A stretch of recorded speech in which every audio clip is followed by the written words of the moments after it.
Welcome to my channel smart kid story. Chaturdant नाम का एक विशाल हाथी जंगल में रहा करता था। वह अपने झुंड का मुखिया था। एक बार अकाल के कारण जब सब तालाब सूख गए तो हाथियों ने मिलकर उससे कहा कि प्राण रक्षा के लिए उन्हें किसी बड़े तालाब की ओर चलना चाहिए। इस पर उसने एक हमेशा पानी से भरे रहने वाले तालाब के बारे में बताया और सबको वहीं चलने के लिए कहा। एक बहुत लंबे सफ़र के बाद जब वो वहाँ पहुँचे तो देखा कि तालाब पानी से भरा था। उन्होंने दिन भर पानी में खेल किया। उस तालाब के चारों तरफ खरगोशों के बिल थे, जिससे ज़मीन ढीली हो गई थी और हाथियों के चलने से वह बिल टूट गए थे। इसमें कई खरगोश कुचले भी गए और कुछ मर भी गए।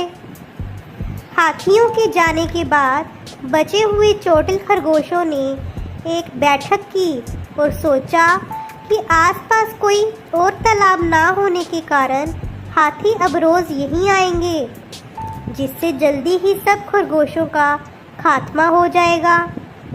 एक खरगोश ने कहा, अब हमें इस जगह को छोड़ देना चाहिए ताकि जान बच सके। लेकिन बाकियों ने कहा, हम अपने पूर्वजों के स्थान को नहीं छोड़ सकते।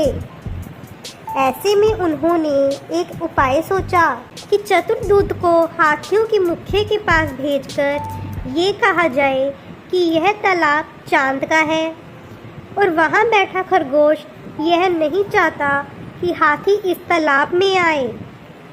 इसके बाद लंबकर्ण नाम के खरगोश को दूत बनाकर भेजा गया, जो तालाब के समीप एक ऊंचे टीले पर बैठ गया। जब हाथियों का झुंड वहां से गुजरा तो उसने वही बात दोहराई। हाथियों के मुखिया के पूछने पर उसने कहा, मैं चांद में रहता हूँ और चंद्र भगवान के कहने पर तुम्हें ये बताने आया हूँ। मुखिया ने फिर पूछा कि चंद्र भगवान इस समय कहाँ है?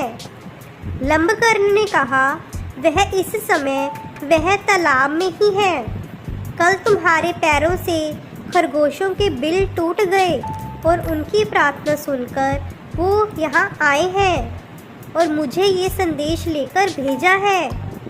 हाथी ने फिर कहा, तुम मुझे उनके दर्शन करा दो तो मैं अपने दल के साथ वापस चला जाऊंगा।